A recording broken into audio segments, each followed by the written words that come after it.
Special teams provide certain things that are above and beyond what the normal firefighting daily duties do.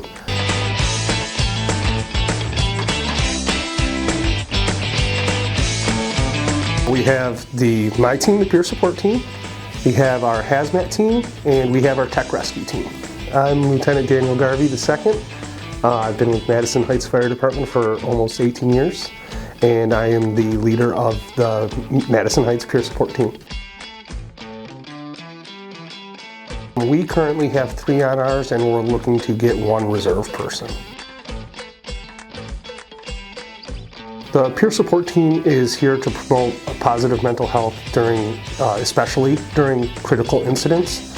We provide defusings and debriefings after a call that can possibly be extremely stressful and cause harm to firefighters' mental health. We also provide other resources like referrals to therapists if needed, or for substance abuse if needed, where they're working directly with us and through a clinician that is kind of oversees our team that specializes in firefighter mental health over something like an EAP, which is an excellent thing. It's a really great resource.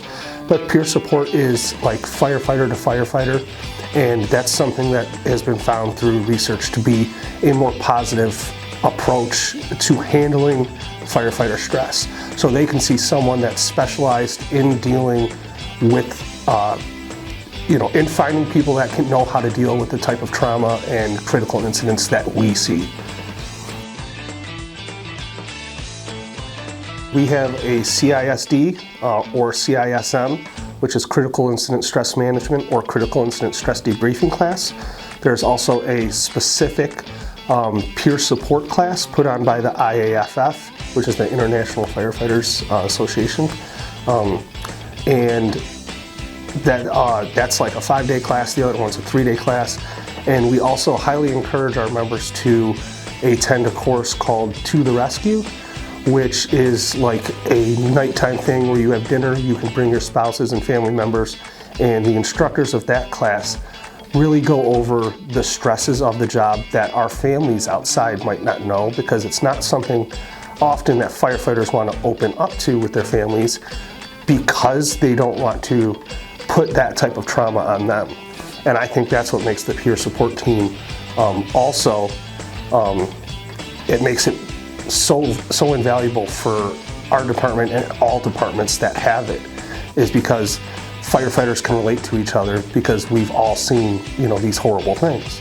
So we can talk to each other about it and have this type of empathy and not worrying about, secondhand traumatization towards other people.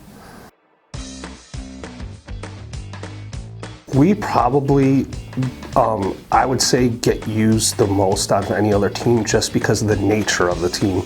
Not to say that it's more important than the other ones, but because I've been on the other teams as well in the past. It's just that because we have so many incidents that are critical, anytime we have a run like that, we are automatically deployed to do defusings and debriefings. We also go to outside departments, not just throughout Oakland County, or through the Oakway system, but we also go to any departments that might need us. I've provided resources for departments up in the UP before, or near the UP. Just because, of my experience doing this and how many people I've reached out to, a lot of people end up finding me and calling me, or another member of the Oakway team.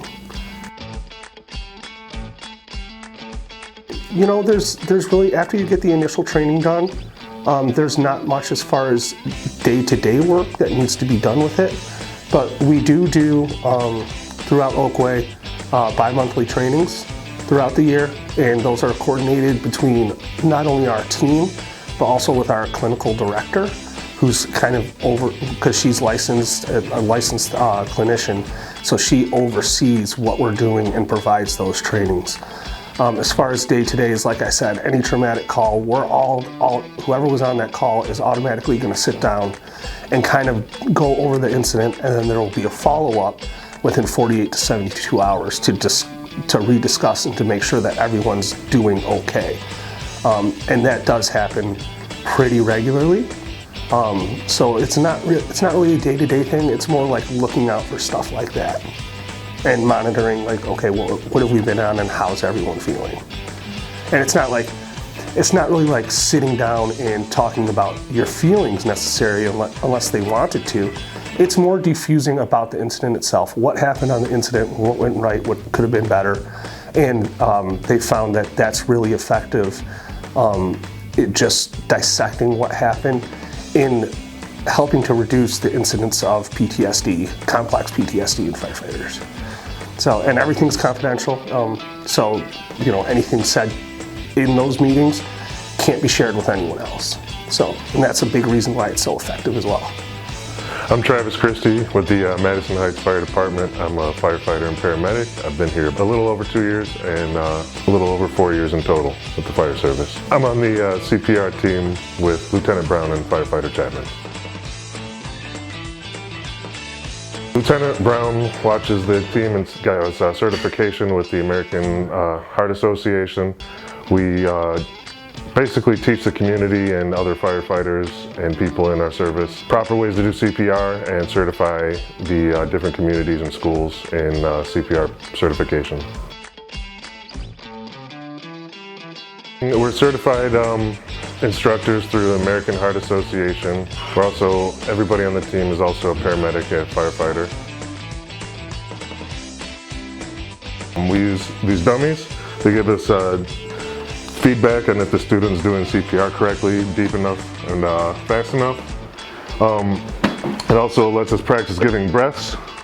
We also have these AEDs that are just like normal AEDs, but they don't shock.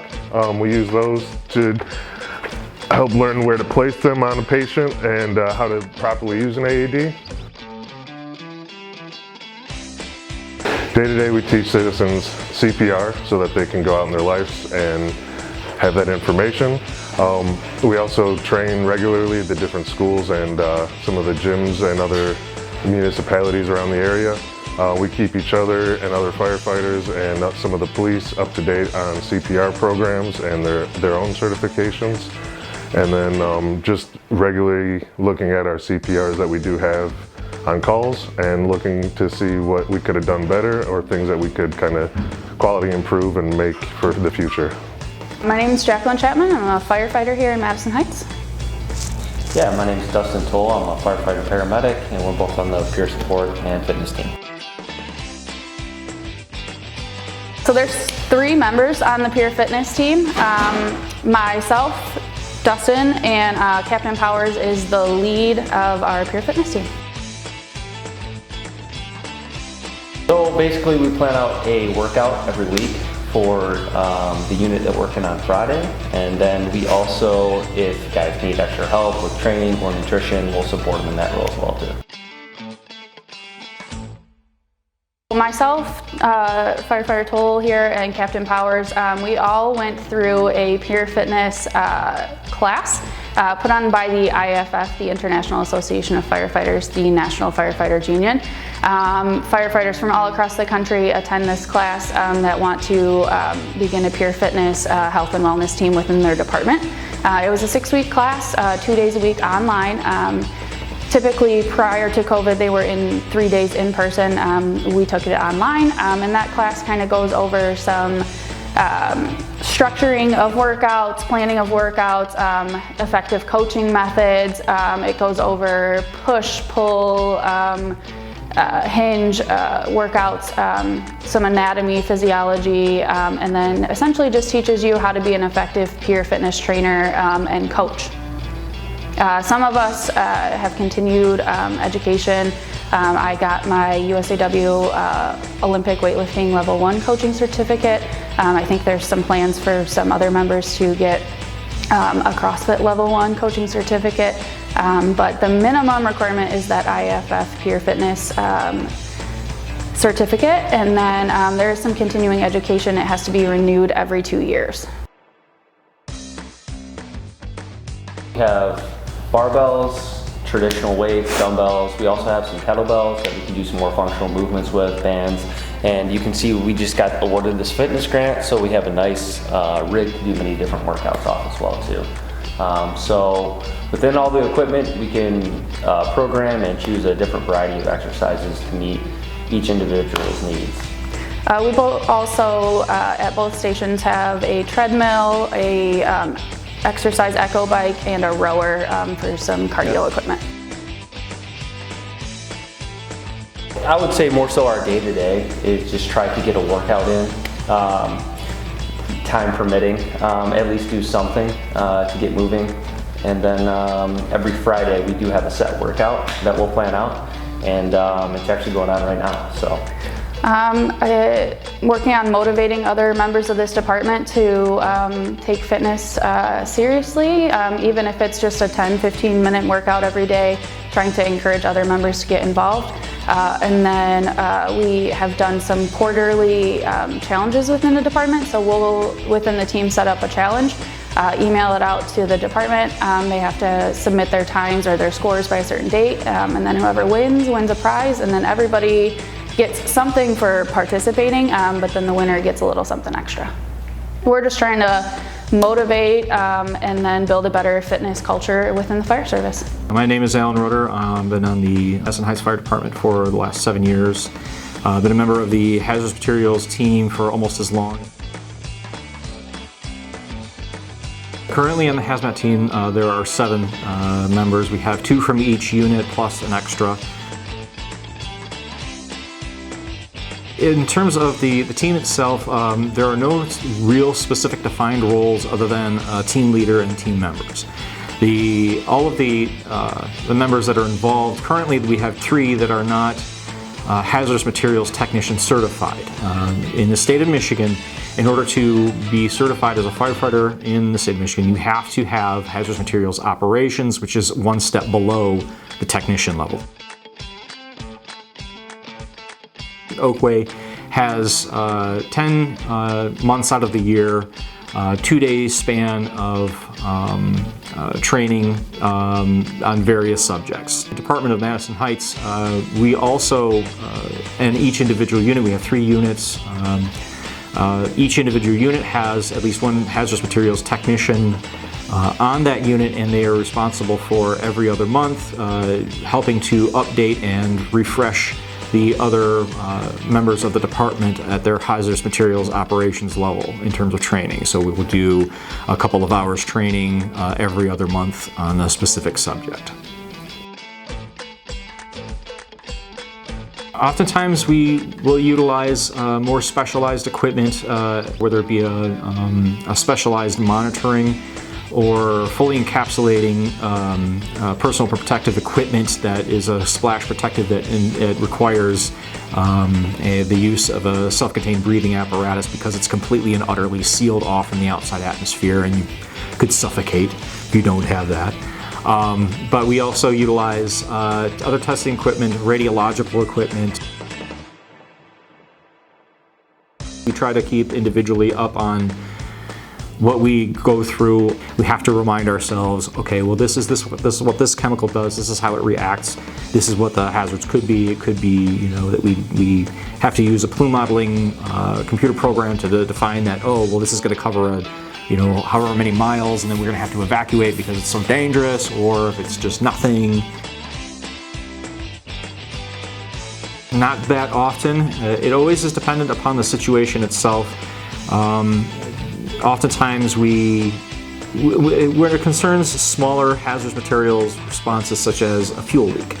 If a semi-truck hits a rock and busts the saddle tank, well, that's about 50 gallons of fuel. We don't really need to have a big response for something like that. It seems to me that within the Oakland County, it can be upwards between 5 to 7 times a year that major incidents do occur wherein we need to have some response, but not often. Emergency services is always a back and forth, and it's never, it was always going to be this many calls, and it's always going to be this many people involved, and it just is what it is. My name is Tom LeVay, firefighter paramedic for the City of Madison Heights. I've been here for almost 7 years, and I am the current leader of the technical rescue team. Currently, we have about 9 people on our team.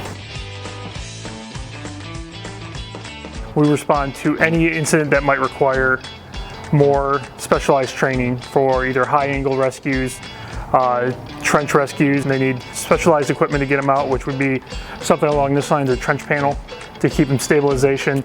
Or we do have confined space, like if somebody goes down in a manhole, you need special training to go down and get them. And then we use this tripod system to get them out.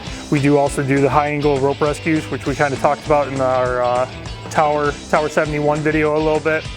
So basically we do anything that requires specialized training. So to be on the team, we will send you through classes. You have your technical rescue classes, which are awareness, operations, and technical level. Technician is the highest level we go to. So you have to go with each discipline, which would be your trench rescue, your rope rescue, your confined space, your building collapse, and your machine rescue. Day-to-day operations for the team is the members of the team put on special trainings for each of their units. Since we're spread out over the 3 shifts, every month we do either trench rescue, some type of specialized training, and members of that put it on for the other unit to show. Not very often, but we train with our Oakway partners, which is our mutual aid partners, on a monthly basis. So we do have deployments through most of the spring and summer and fall, whether it's rope rescue, trench rescue, confined space, or any of our specialties. April is actually trench rescue for us, so we'll be going to Rochester Hills and we'll be doing a live trench exercise there, just so we keep up to date with our skills and everything like that. This right here is our hardware for our rope bag. So basically this has all the equipment we need to run our rope systems. We have our pulley systems, our pulleys, our carabiner systems, our D-rings and triangle rings, and with more pulleys. So basically everything we need to run a rope system we have. Next we have our trench panels, which I kind of glossed over earlier. So we have what we call a 6-panel set. So we have 6 of these strongbacks is what they're called. We put them in the trench and it holds the walls up, the trench, the dirt or whatever is on the trench to stabilize it. So we're safe, and the patient's safe, and whoever else is in the trench is safe. And then we have our confined space setup, which is a tripod here. So basically, if we have a victim in a manhole or anything like that, we can go down there, put a harness on them, or however we need to package them to get them up, and we hook them up to this and we can pull them up. Basically the back of the trailer has all our technical rescue equipment that we have. We have an assortment of tools. As I was talking about, we have more of the strongbacks that are all stationed there. We have rope systems, we have struts in there for air struts. We have plywood for the trenches, anything we need that we can. So with our Oakway partners, we have access to more equipment, more specialized equipment as a county team. So as a county team, we have pod trucks, which basically have more equipment on them, specialized equipment, more than what we carry for more prolonged incidents. Thank you for watching Fire Friday's videos. We enjoy doing them. I hope this gave you a glimpse into what our special teams are. If you have any questions, feel free to email us, and have a great day.